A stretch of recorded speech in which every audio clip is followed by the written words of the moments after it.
Hey guys, what's up? Thanks so much for stopping by.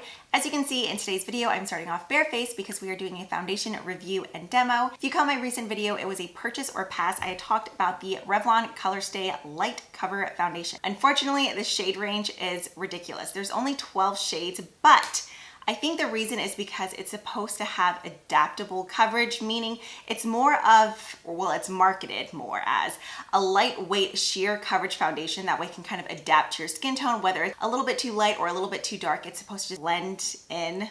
We'll get to that later because I have already tried it. So I picked mine up from a local grocery store here in Texas, or I guess local grocery chain, H-E-B. But so far the only place that I've been able to find it online is on CVS. Ulta doesn't have it yet, Target doesn't, and it's weird because it's not even on the Revlon website, which I don't really get, but whatever. If after watching this video you decide you do want this foundation, I will have the CVS link down below. I picked mine up in the shade 280 Tawny.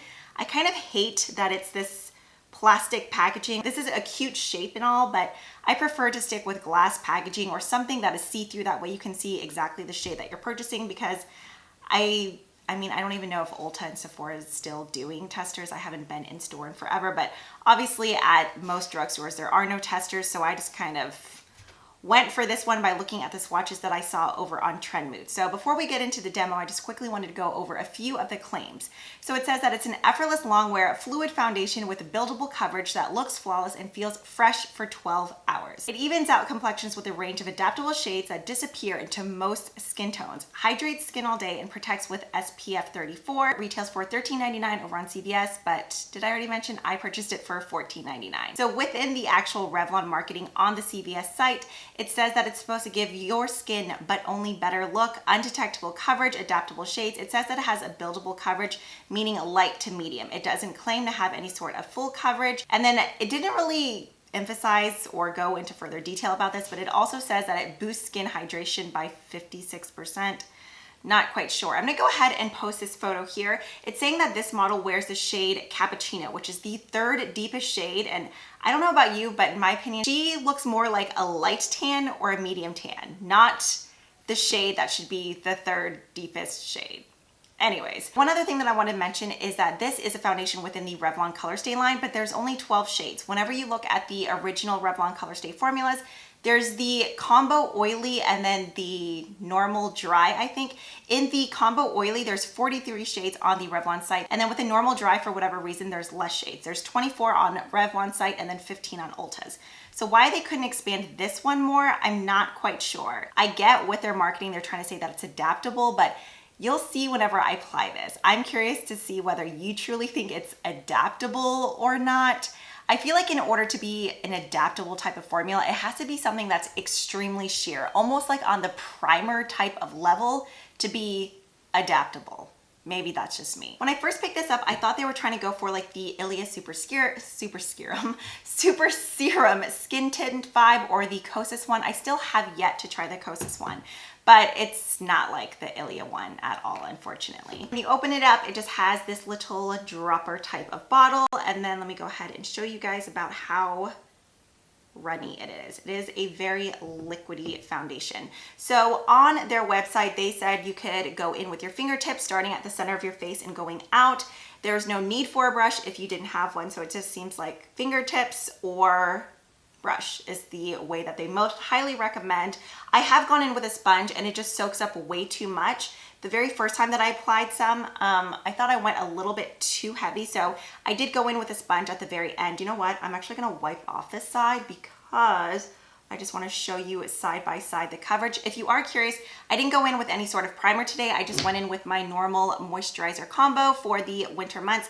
We have the Fresh Deep Hydration Rose Face Cream along with the Laura Mercier Flawless Skin Infusion Day Rose. I love that combo. So I'm just gonna go ahead and start on the side that I have more freckles. That way you guys can really see a side-by-side comparison of the coverage. It does say that it's fragrance-free, but I smell just kind of a subtle SPF type of smell. The very first brush that I was using, I'm not gonna use today because I've been using this brush for the last 3 days with this foundation and it's just gotten a little janky. But this was the IT Cosmetics Heavenly Skin Smoothing Complexion. I loved this brush for that, but today I grabbed two other brushes that are actually clean. So we have the Morphe M439. Let's go ahead and just start pressing this foundation into the skin. It is a formula that you can leave on your skin for a little bit before you go in and blend, which is always nice. I hate any sort of formula that I have to work really quickly with or work in sections. Well, no, I guess I really don't mind working in sections, but I really don't like when something dries down so fast where you end up with like a weird patchy underlayer if you try to go on top and build up.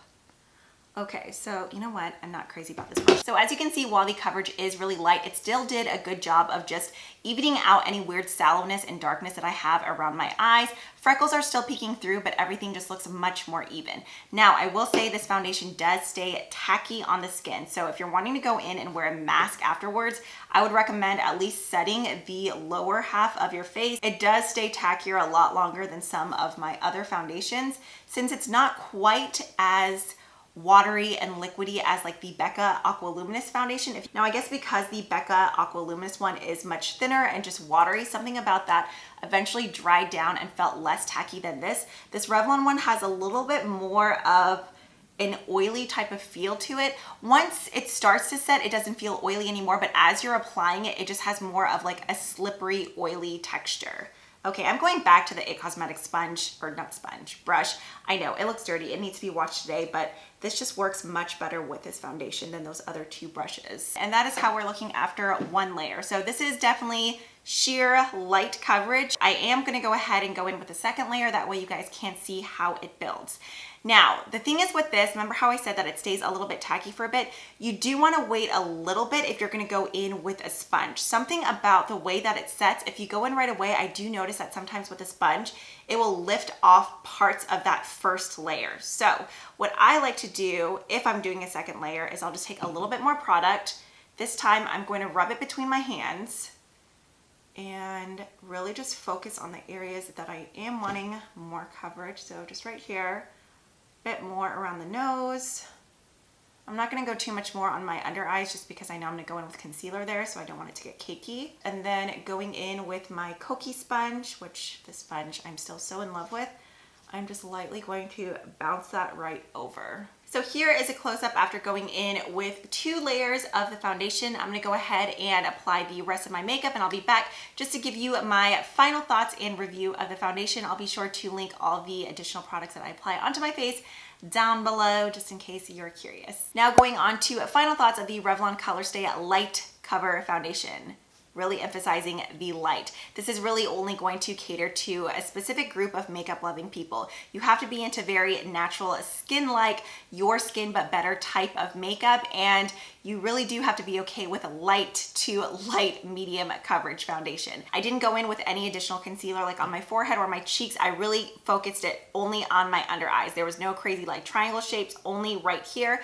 I didn't even go around my nose or anything just because I really did want you to see the coverage of the foundation. There was no sort of powder, but I really do, you know what, let me go ahead. I am gonna go ahead and tap on, I don't know if Sephora still sells this. This was their Micro Smooth powder. There's just 3 colors in here. It gives your skin a really glowy, pearly finish. I'm just gonna tap some of that onto my eyelids just because I don't want those to get crazy creasy. If you have normal to dry skin, I do think you'll like the actual formula of the foundation. The way that it feels on the skin is very hydrating and nice and lightweight, but it's not quite as glowy as what I like. I think I have just really set the standards high ever since going in with the Ilia Super Serum Skin Tint. Not only is the coverage of this just so pretty, the overall finish is just gorgeous, dewy, glowy, just juicy, and I think I was expecting more of that from this.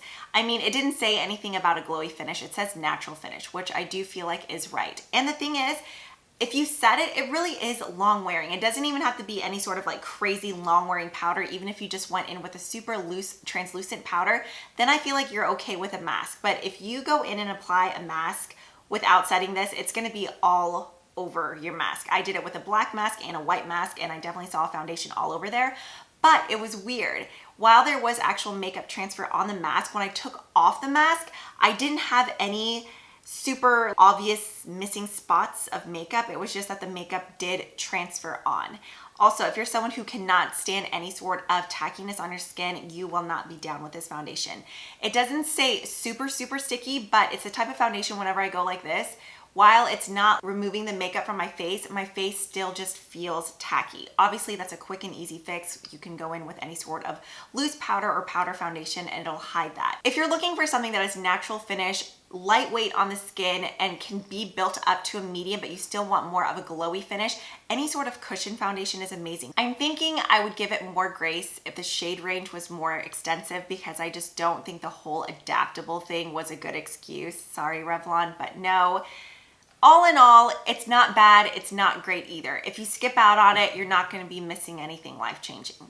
That's what I'm gonna leave it as, okay? Okay, anyways, thanks so much for hanging out. I hope you guys enjoyed this video. If you have any other recent drugstore discoveries or new releases that you would like me to review, definitely leave those down below. If you haven't already, come hang out on Instagram.